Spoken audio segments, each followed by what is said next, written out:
What is it, Exile? Yes? Diala saw the mistakes of the past with her own eyes, and now she's given everything to fix them. Right, Vanya? I don't know, Pataris. I saw people die for each other in San. I saw clarity, resolution in their eyes. In Diala's eyes, I see ghosts. Those eyes have seen horrors that we can't even imagine. Maybe. But this sacrifice of hers, I think it was more like a deal, and Diala didn't quite get what she bargained for.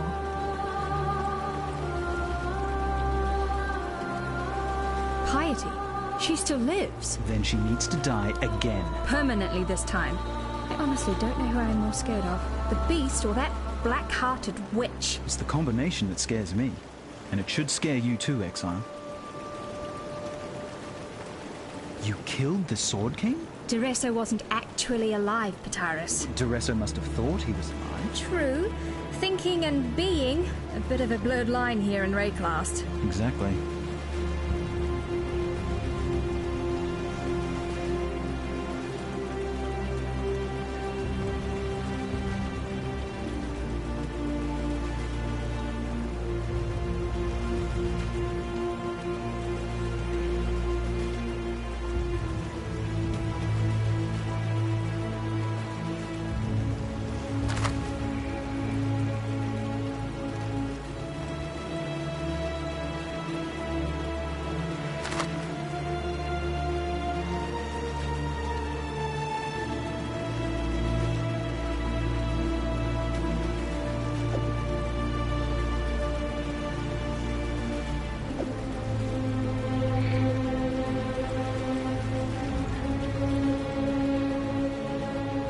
Greetings.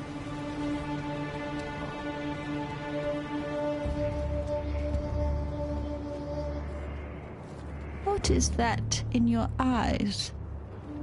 That glistening, that softness? Is that pity? Take those pitying eyes away before I pluck them from your face. I need but one thing from you now. Malachi. Dead. Take this. I've given everything else to him. My youth and beauty. My body and mind. My heart. And at last, the only thing he ever gave to me in return. My gemling power. This is all I have left. I entrust it to you, not a cockroach. Malachi taught me not to trust anyone. It is time to forget everything that Malachi taught me.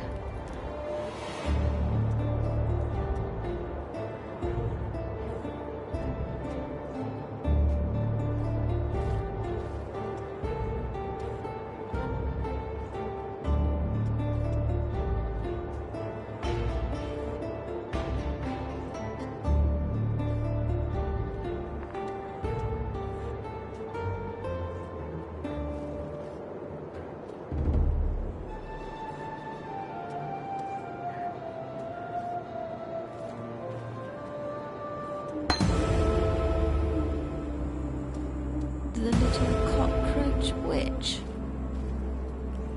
Malachi chose her. Chose her over me. Use her then. Use her as Malachi uses her. Burn betrayal with betrayal. It's all they deserve. They all leave me. Speak your mind.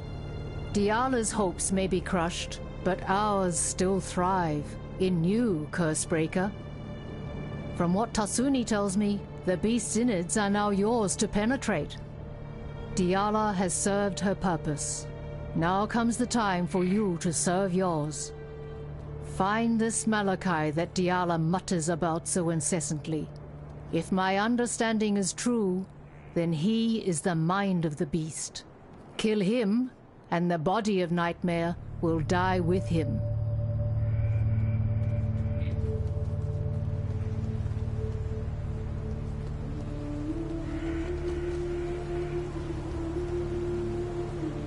But wait a moment. When a boil is fat with infection, it glistens with the luster of false youth. Lance that boil, and it weeps its corruption away and shrivels to nothing. Whether by purpose or desire, you are the physician who has revealed Diala's truest nature. Doreso was always a good man at heart, chained to an eternity of love and triumph. You set him free. Upon death, our bodies return to the ground. Those that are marked with darkness nourish the corruption. Those that were mighty in life are stolen away. They are carved and crafted, manipulated with malevolent creativity into becoming Malachi's servants, forged into ghasts of pure nightmare. Malachi is what every ghast aspires to be. The hands and eyes, the voice and mind of the beast itself. I see him in my dreams, forming his designs, crafting his tools, refining the chaos of nightmare into a vision. A future that you and I would not recognize. That neither you or I belong to unless, of course, we choose to accept the dark embrace. This is Malachi's greatest work, an act of invention like none other. Should he succeed, he will awaken the beast. What then? The beast is not death. Life will go on. A life like nothing we have seen before. Ghasts have no useful words. To speak in nightmare is to speak in emotion and image, in thought. I see and feel the darkness, and that is how I know that the cataclysm was no accident. Its images are far too rich with intention, far too steeped in satisfaction. Malachi's satisfaction. Malachi devastated my people, destroyed the eternal empire for one reason: to put himself right where he is now, within the black heart of the beast. Malachi's apprentices: Chevron of Umbra, Dodre Darktongue, and Inquisitor Marigado. You'll find no more devoted servants in awe of nightmare and life. They were the three finest forgers of corruption in the Empire. I'm inclined to agree with Malachi on this one. It would have been such a waste to let them languish in death. Poor Deshret. Each had the wicked way with her, you see. Their turn at trying to subsume Deshret into the collective corruption. Ingenious they are. True artists. Had Deshret been in possession of an imagination, they might well have succeeded in creating a ghast of her. Fortunately for us, Deshret never had such a faculty.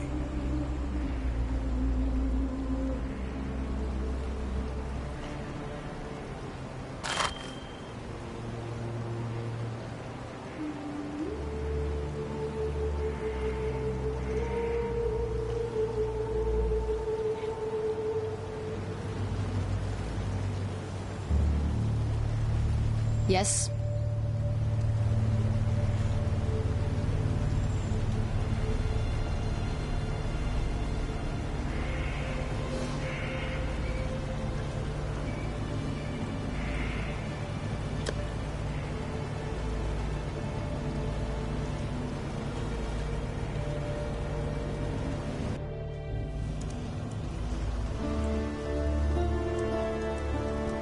Greetings!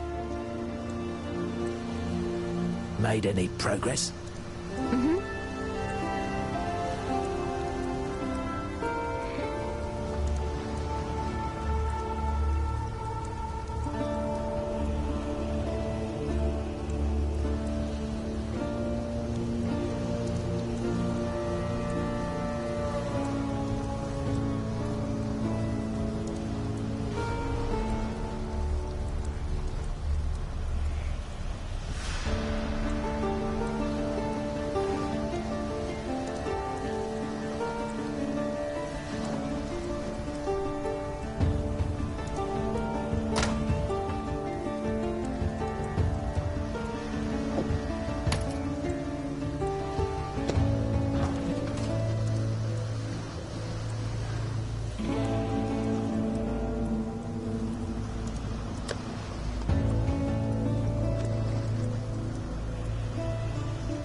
Greetings.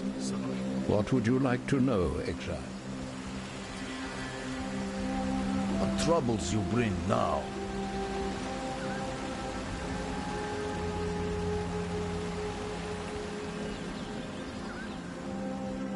Yes.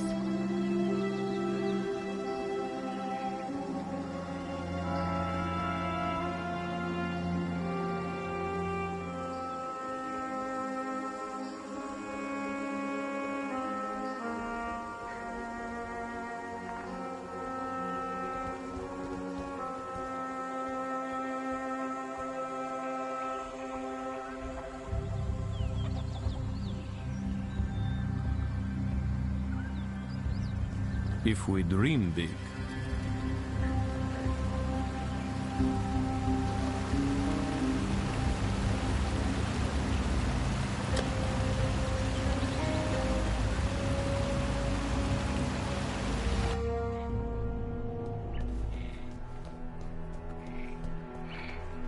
Hello.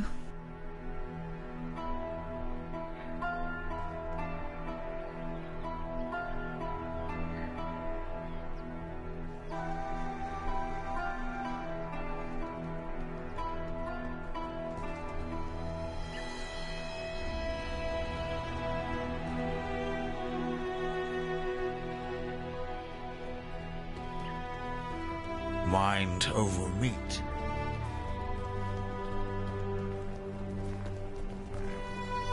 Let me tell your future. You getting there? Talamoana, Exile. You looking sharp?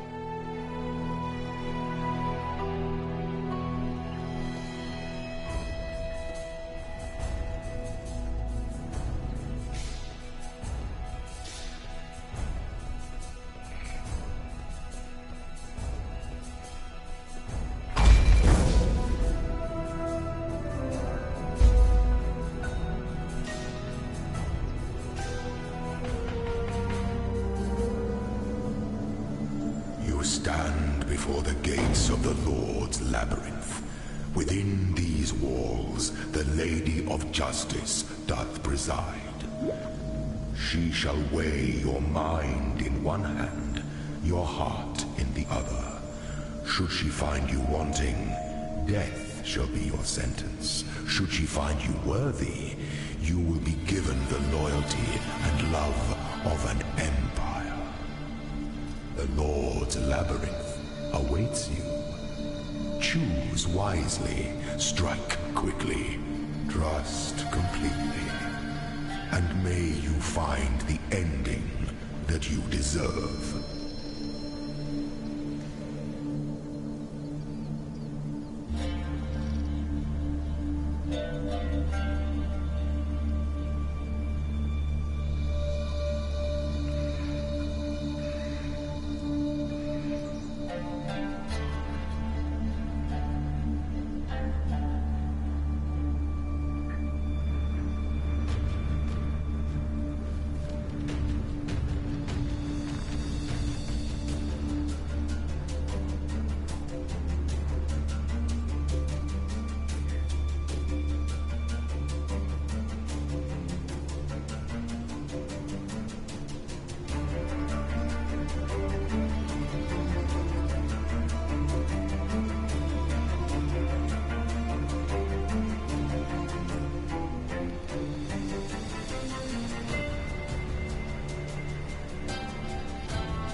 The just goddess presides over us all.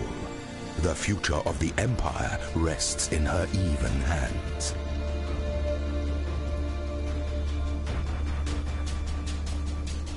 The just goddess presides over us all. The future of the Empire rests in her even hands.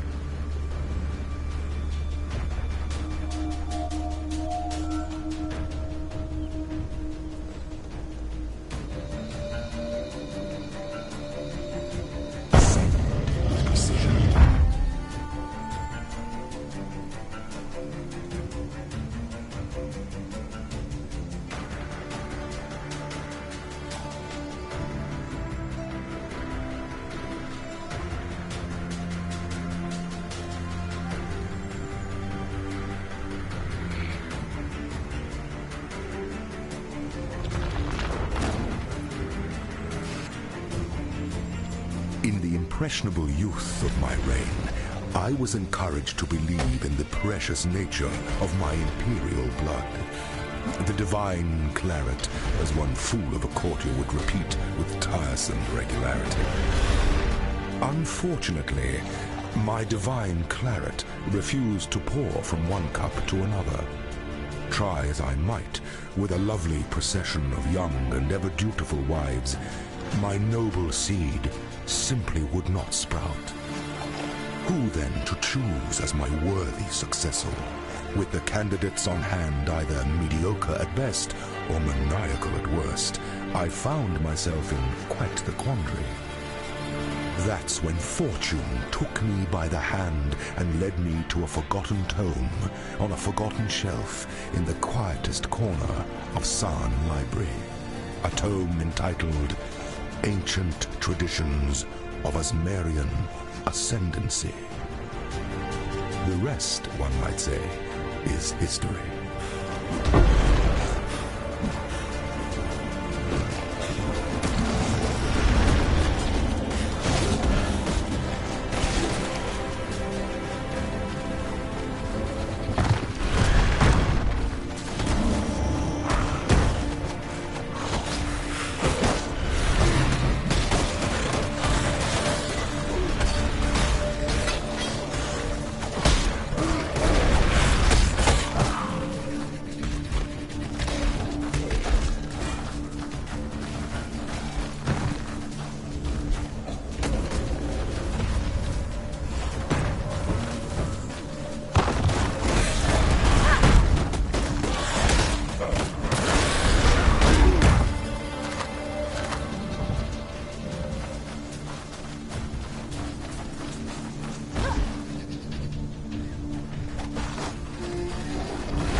much clutter.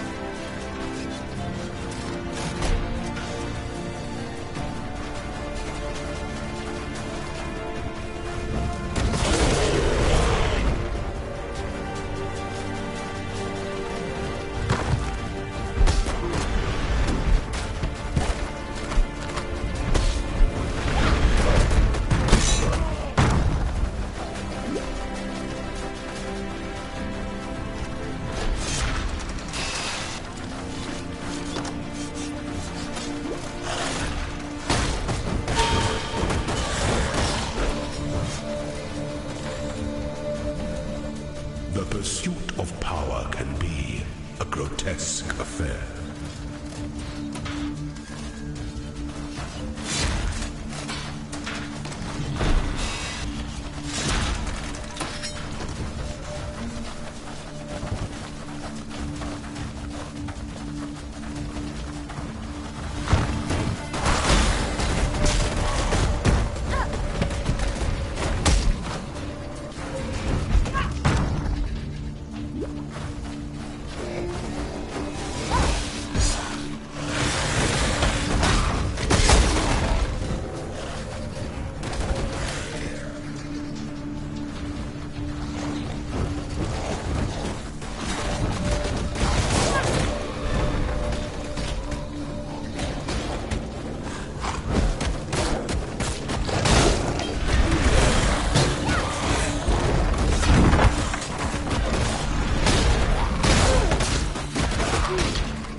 The weary traveler draws close to the end of the path.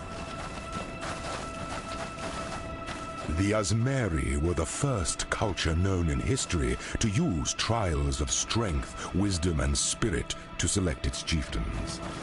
The first Lord's trial was a rough-hewn maze festooned with wild animals and brutal traps, crafted to test aspiring Azmerian leaders' body, mind, and soul. In conquering the adversities of the maze, a champion proved they were capable of bearing the crushing burden of chieftainship. The first trials were simple contraptions reflecting simple times. As the Asmarian civilization grew in number and complexity, so did the trials, from treacherous mazes to bewildering labyrinths. Alas, there are no surviving descriptions of the labyrinth that tested and proved the worth of Viruso Prima Imperialis. I imagine it was quite something to behold.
One defiles the effigy, one defiles the Emperor.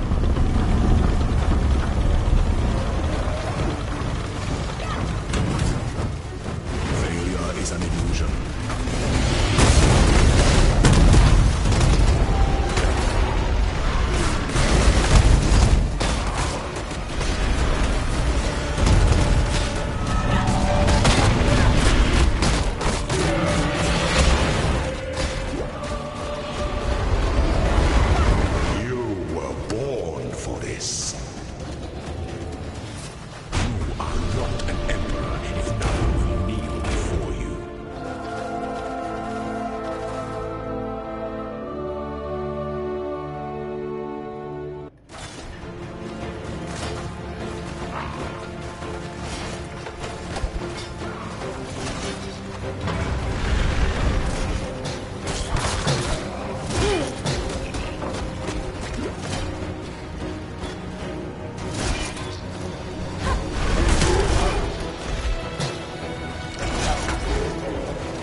The son of Esamir met the son of San upon the road to the Imperial throne. The Eternal offered his cunning, his eyes and ears bought and paid for. The Ezemite offered his strength, his sword, earned in the arena. A pact was forged, with the labyrinth as witness. Two men separated by blood, two men bound by hope. Two men, and only one emperor. The son of Ezemir met the son of San upon the road to the imperial throne. The son of Ezemir met the son of Ezemir met the son of San upon the road to the imperial throne. The Eternal offered his cunning, his eyes and ears bought and paid for. The Ezemite offered his strength, his sword, earned in the arena. A pact was forged, with the labyrinth as witness.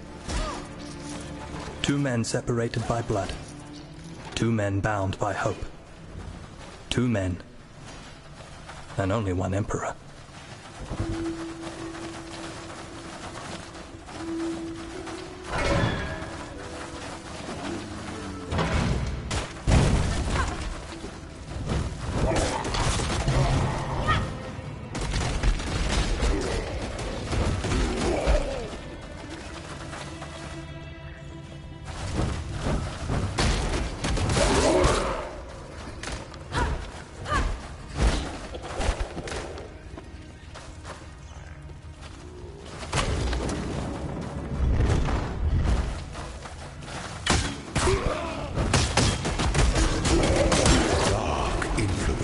Reside in dark places.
In slippery flesh, clinging feet and tongue. No matter the color before, now the earth is green.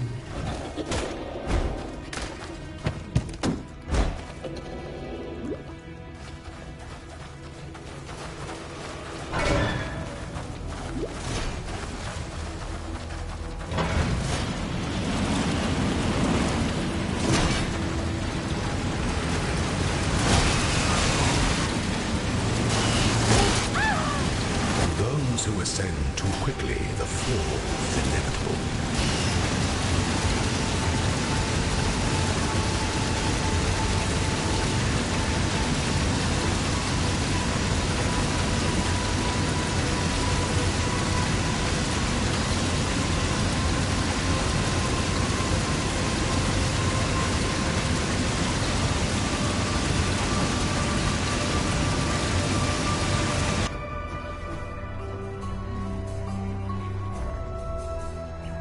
Still breathing, eh?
The just goddess presides over us all.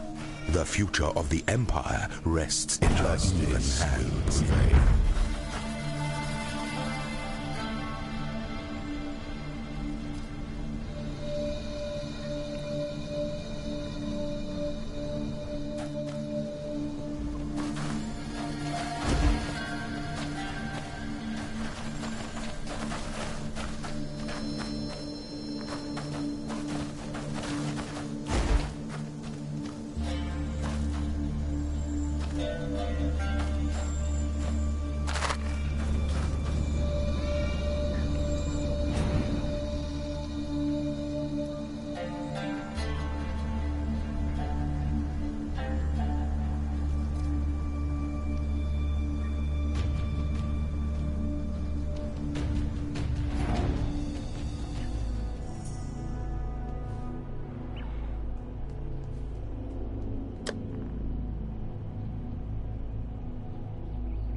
Before we walk this path together, it's important that you understand one thing about me.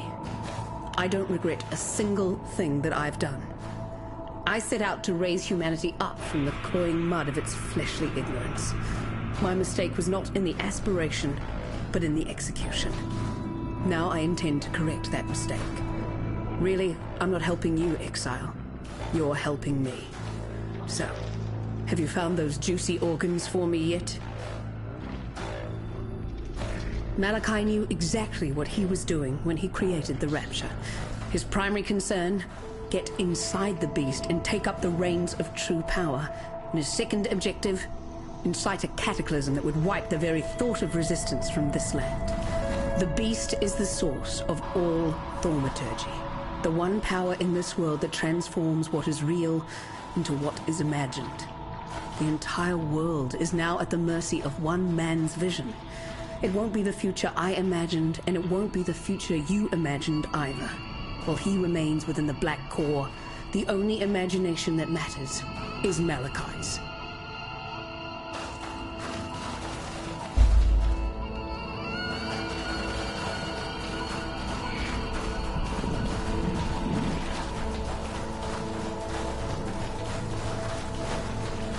On this day, the eve of this rapture's completion, I honor those who have passed and whose passion and knowledge have brought us to the brink of salvation.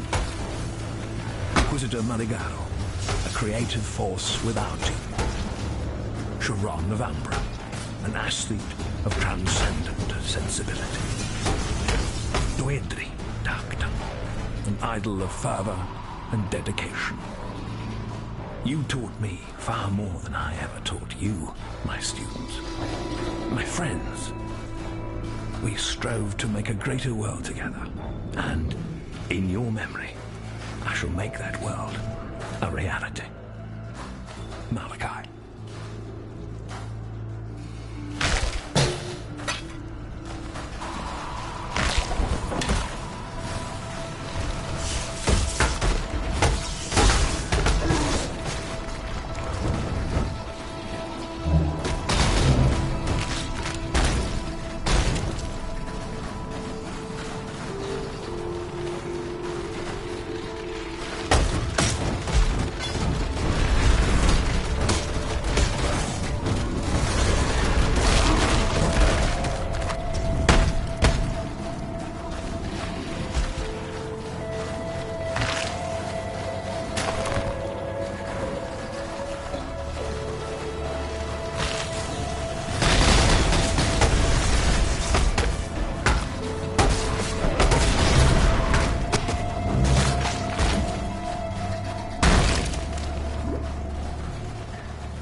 shall preserve your beauty for eternity.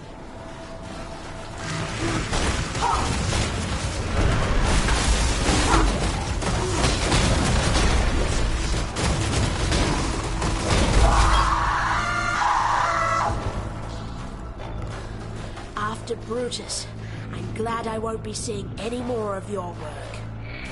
Too much clutter.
Yes.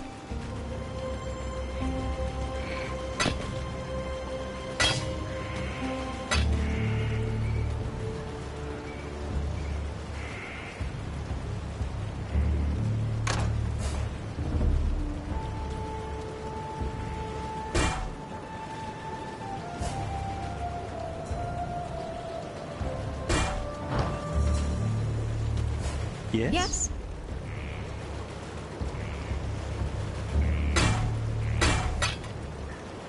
Yes. Yes. Yes.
Yes? Yes.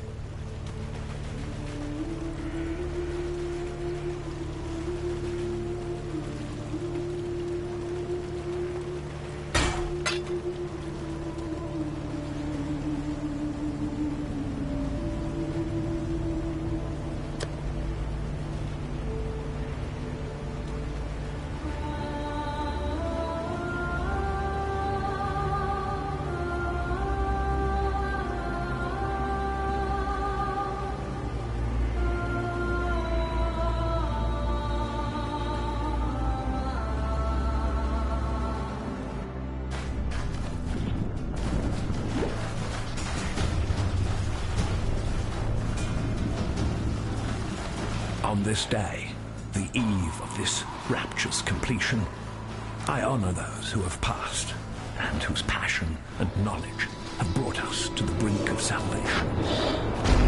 Inquisitor Marigano, creative force without Sharon of Umbra, Laston of transcendent sensibility. Weirdly,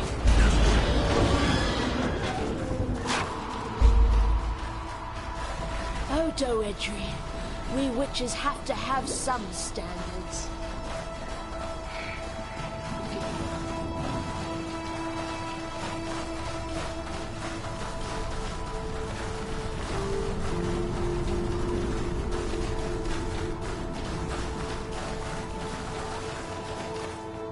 Dissection time.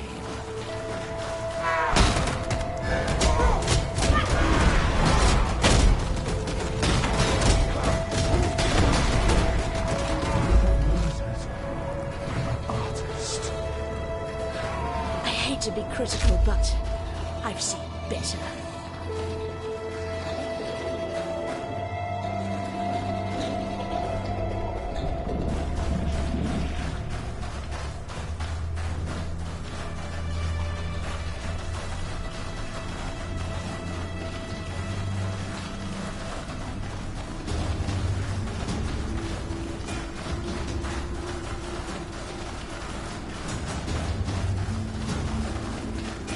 You've come such a long way since we first met in Axiom Prison. I was that close to snuffing you out then and there, sister. But now look at us, working together to destroy the greatest terror that Rayclast has ever known. If I were the crying type, it'd bring a tear to my eye.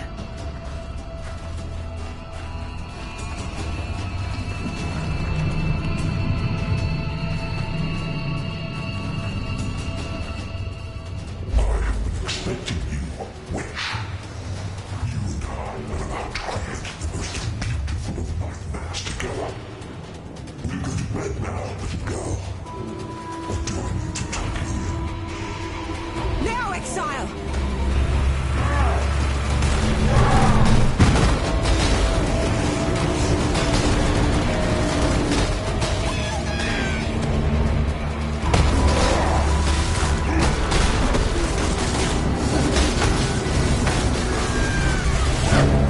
Now, Exile! Embrace the future.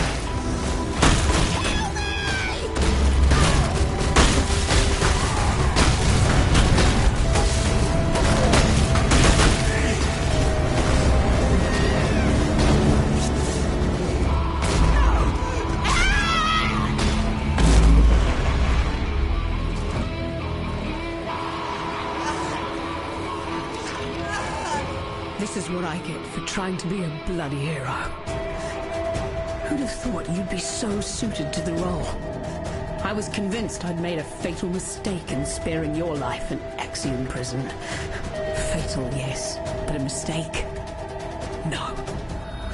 Go now, sister. It's up to you to teach Malachi the true definition of nightmare. I hope he doesn't listen, Piety. That'll make it even more fun. Now, let us see if you truly understand what it means to be nightmare.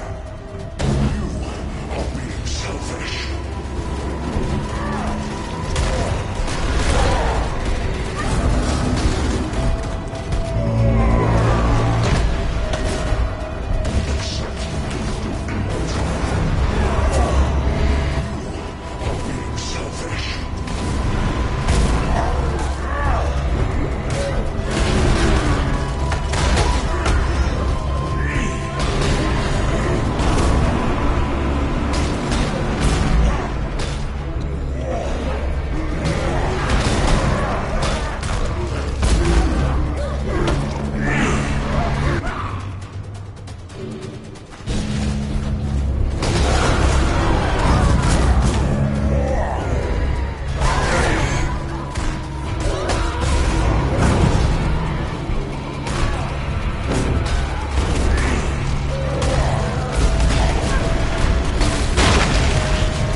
so frightened of Witch. Now the two of you can get better acquainted. It's really not so bad once you get to know it.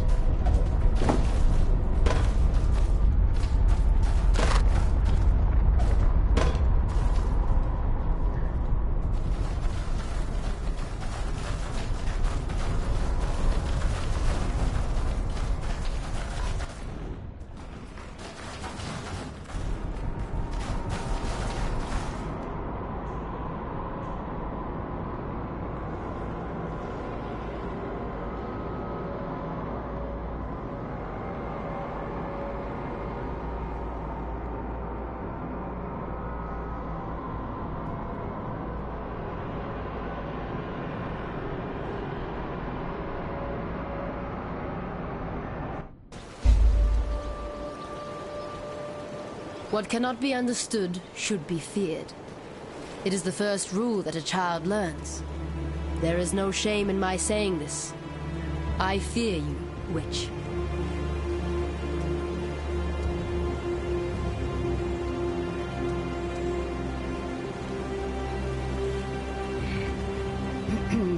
How can I help?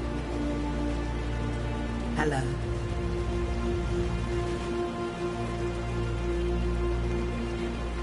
It's obvious to everyone now. There's no one like you, witch. The beast learned that the hard way. And the whole of Ray class will learn about it, one way or another. So I guess this is the happily ever after they promised us when we were kids, right, Vanya? For us, for Ray class, maybe.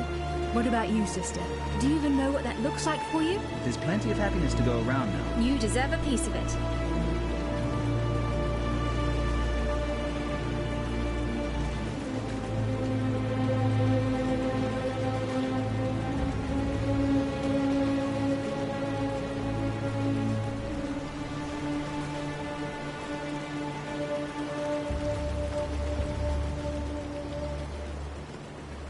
Hello?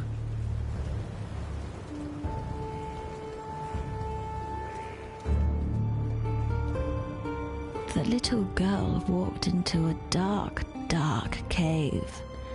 The little girl met a dark, dark beast. The little girl ate its dark, dark heart.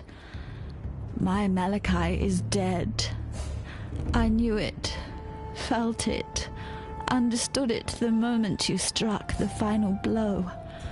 I was the Gemling Queen, and now my king is dead. We dreamed only the greatest dreams, Malachi and I. A truly eternal empire, eternal life, eternal love, a future no longer afraid of the past. Eternal lies, eternal loss. Those are our true gifts to Rayclast. This land could not have asked for a worse king and queen. Rayclast leaves the past behind it now. Malachi's past. My past. It thanks you, not a cockroach. It loves you. I wish that I could do the same. I was right to have faith in you, Cursebreaker. You have succeeded where we have failed. You have slain a creature that was thought to live forever in the minds of those who came before you. Vol, Daresso, Kaum, Deshret, the greatest champions Rayclast has seen in the last 300 years. You stood where they fell. Now you are the champion of champions, and Rayclast should bow at your feet in gratitude. You certainly have my gratitude, and that of my Akara. We have been exiled from our land by fear and misguided duty. Now we may return, to ride where we will, live how we wish. Cursebreaker, giver of freedom, we thank you. Our hopes are with you.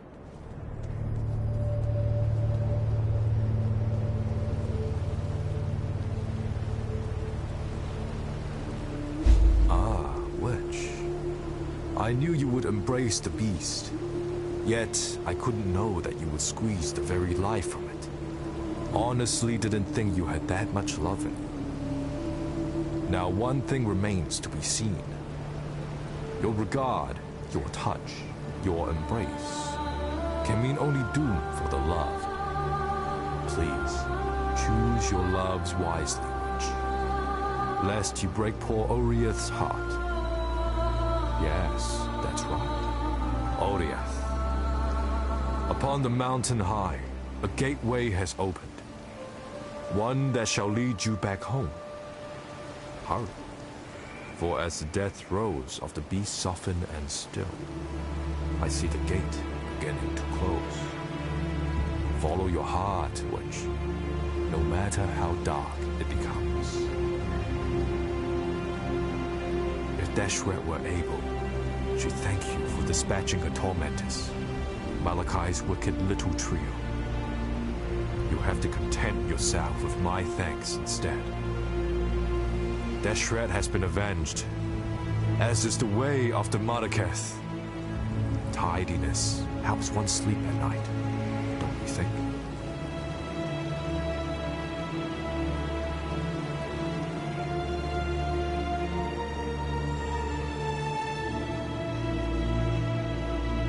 Eyeballs away, unbug.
Captain Tavares, altitude is imperative to forging a stable connection with the prime resonator in Theopolis.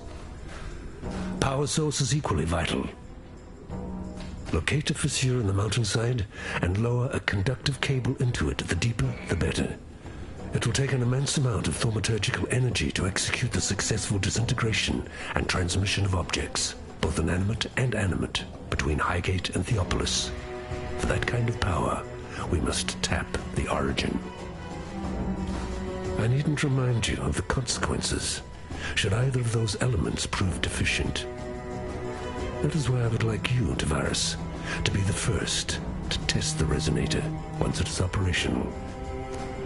Accountability is a perfect counterweight to ambition. High Templar Dominus.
The Mother of Death watches over the city with great interest.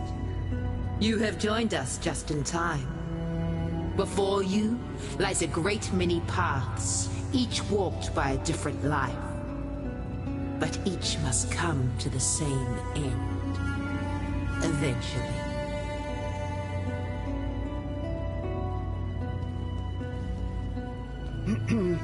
How can I...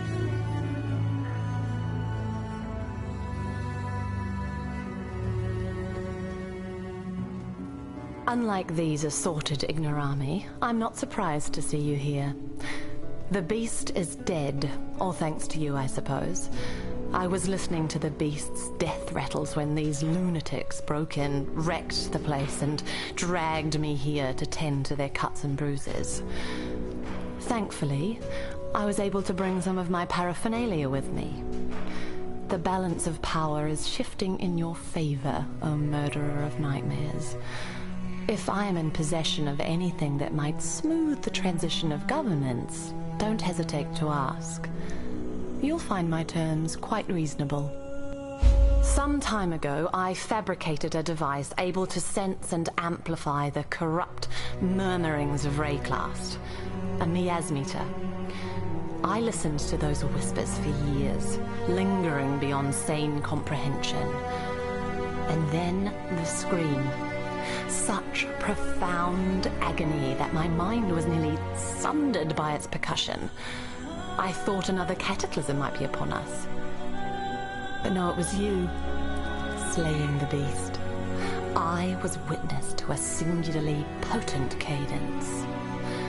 This corruption, I am convinced that it holds the very key to our human history, and with it, our very existence. Yet without the miasmeter, I'm condemned to deafened ignorance. It remains in Piety's laboratory, as long as Utula's miscreants haven't vandalized the poor thing. Find it. I gave Piety everything, devoted my life to her work. What did that thankless bitch do for me in return? Left me here to polish her beakers while she pursued glory in Rayclast. Oh. You killed her, did you? Likely as not, you'd have killed me too had I been there. In that case, perhaps we both got exactly what we deserved. Piety and I have devoted ourselves to the betterment of the human condition. As for our methods, Piety had a saying that summed it up nicely. Would you consider the feelings of the stones when constructing a glorious cathedral in the name of God? Casticus supplied us with slaves, mostly Kardui, and I put them to good use. In fact, I believe their participation in my experiments elevated them from squalor to splendor. Our subjects were able to give their otherwise meaningless lives to something greater than themselves. Isn't that what we all want in the end? Some time ago, I fabricated a device. An exile returned. How is that even possible? Rising out of the darkness to claim the souls of our enemies, like Hinekora in the stories my mother used to tell me. Well, your divine intervention gave us just the diversion we needed to take this tower. So if you keep doing things like that, then I might have to start believing in the gods again. And thank you for finishing off that last overseer for us. I don't know what sort of mother could have birthed that land-loving whale, but we were lucky he wasn't here when we took this tower. He'd have spread us across the floor like butter on a piece of bread. Here, take something for helping us in this hopeless fight of ours.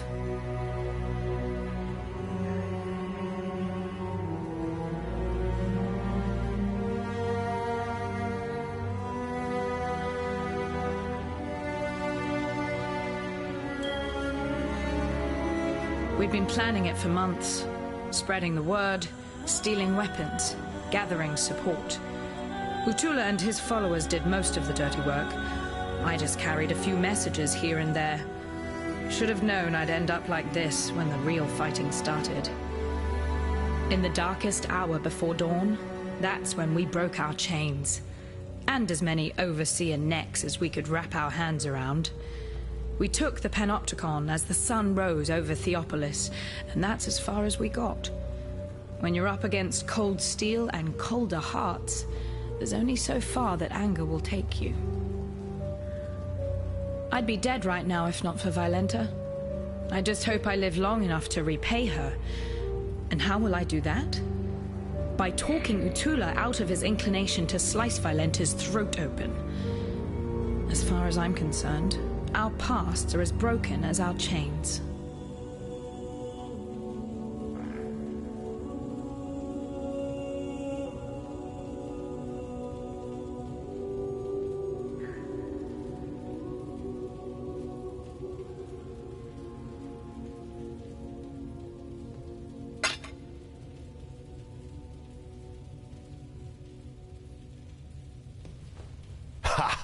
After everything I've done, it took an Oriathan to get these slaves up off their shackled asses and fighting. I guess the Templar should have treated their lessers better than their slaves, eh? Well, I'm not about to turn down a gift from Kitava. If he wants slave and outcast to join hands, then let's remind these Templar that they're flesh and blood, just like us. Utula Makora is what they call me. I'm what passes for a chief around here. Well, I put the steel in their hands. I tell them where to stab, where to run, where to die. If that doesn't make me a chief, what does, eh? Blood isn't the only currency we need to earn to buy our freedom. We can kill all the Templar mongrels we like out there. It won't matter a damn if we don't get inside their stronghold, the Templar courts. Might as well put my bloody chains back on right now. Problem is, there's some sort of witchery surrounding the place. Only those who see the truth with faithful eyes are getting in there. The power of innocence. It's all in the eyes, you see. Yet blessed Kitava has answered my prayers and sent us just the pair of eyes we need. The ever-faithful Justicar Casticus. He's there in the control blocks right now, smiting my people with self-righteous fury. Find him and rip his faithful eyes out. Then I'm sure the good Justicar will be kind enough to see you into the Templar courts. Take a deep breath. Inhale the twin stink of exploitation and oppression. Yes, these pens and cells have been our home away from home since the first card we were brought here by Marseus Lioneye, their great hero of the Empire. One of the best slavers they ever had. Not that he was the only one. Captain Sigmund Fairgraves funded many an expedition off the whipped backs of Karui children. High Templar Dominus was only the latest in a long line of men to grow rich by trading in misery. Oriathan wealth was built on Karui poverty. Oriathan gold will forever be stained red by Karui blood. Lani's a pretty tough girl for a half-blood. Her mother was Karui, but her father, a lord with a nose for island flowers. Despite that Oriathan stain in her blood, Lani risked her life time and time again, slipping us the information that she bore between the lords and ladies of Theopolis. Honestly couldn't have put the pieces of this uprising together without her. And she's a fighter. Struck down 2 overseers before a third managed to put that scratch on her. Don't worry, it won't slow her down for long. Not Lani. If it weren't for Lani, I'd have cut that bitch's throat the moment I met her. But Violenta seems to know her medicine, so she gets to live. Until Lani is better. Then Violenta will answer for her crimes against us. Overseer's Tower, this place is called. And do you know the worst thing about the men who stood here, watching us, cursing us, descending to whip and kick us like curs? They were slaves, like us, willing to turn on their brethren for a bigger cage and a few extra rations. I can't quite put into words what a pleasure it was to take this tower, to rip the greedy eyes from those traitors. Did they see it coming? I hope so. Well, I know his other names. The Black Spirit, the Cannibal King, the Ravenous One.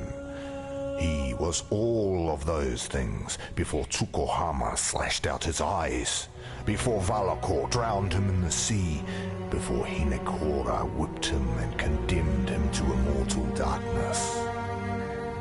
Kitava has learned from the suffering inflicted upon him, learned what cruelty is from his own flesh and blood, learned what it means to be a slave. Now he hungers for freedom, not merely for himself, for all of us who have suffered under whip and shackle. Kitava is the tormented one, destined to rise up from the darkness and banish cruelty from this world, and we, his children, rise with him. Old Red Eyes. He's been quiet for a long time, just like Kitava and Tsukuhama, all of the old gods. Now innocence has woken up, and with him, power like I've never seen the Templar wield before. It's all right though. We slaves, we've got our own god looking out for us now. I can see him in the eyes of my brothers and sisters, smell him in the blood we've spilled, hear his call in the screams of the fallen.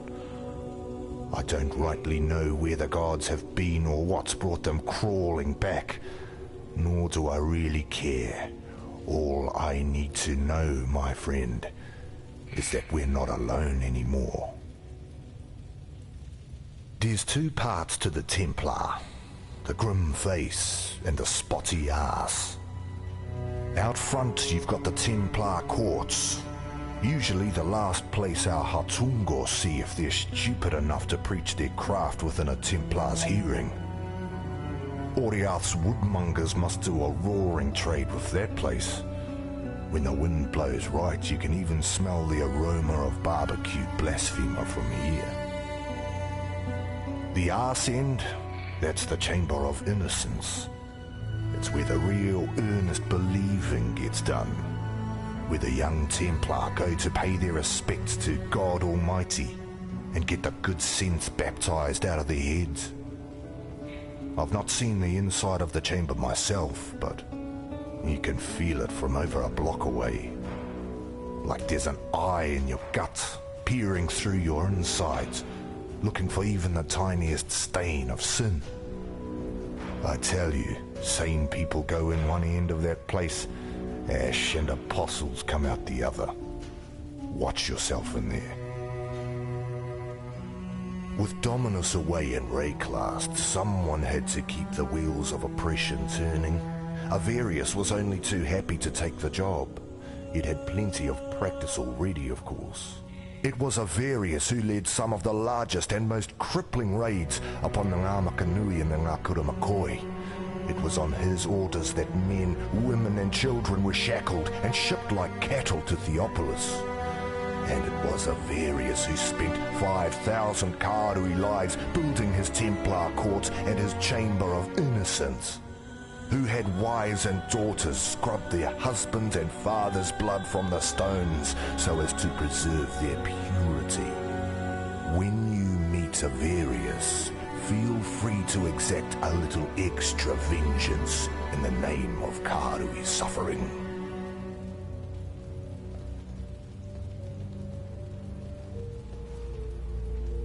Talamoana. Yes. Few of us can say that we've devoted our lives to anything greater than ourselves. Can you? I think Utula can. Since the day I met him, I've seen Utula do nothing that wasn't in the service of his people. He's a smart one. He could have escaped. He could have sailed off to Ngāmakanui and never looked back. Yet there he stands, our herald of freedom. I might die of this wound, yet I'd be giving but a fraction of what Utula has to honor the Karui way. Hello. In contrast to the company she keeps, Lani has quite an astute mind. I put it down to that Oriathan education she's managed somehow to procure. Whilst quelling whatever resistance you might meet in this noble coup of yours, you'd be well advised to look to Lani for counsel. She'd make the finest of advisors, second only to myself, of course. Utula might appear to conduct himself with honesty and honor, yet has all the telltale signs of a desperate man born of desperate times. As the cornered animal will bite and claw, the cornered man will lie, steal, and murder in the name of survival. It's understandable, and deadly if underestimated. I can't really fault Justica Casticus, a man committed heart and soul to upholding the law. Of course, law isn't the same thing as justice, and men like Casticus lack the imagination necessary to make that distinction. Avarius, innocence. I'm not sure there's a great deal of difference. Around the time I heard the beast's mortal scream, the newly appointed High Templar Avarius went through something of a revelation.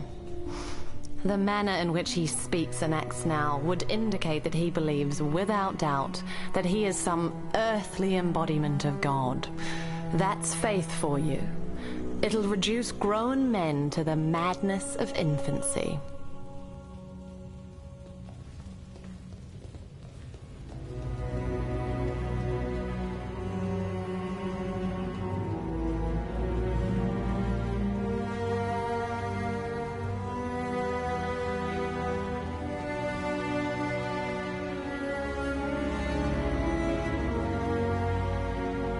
Hello.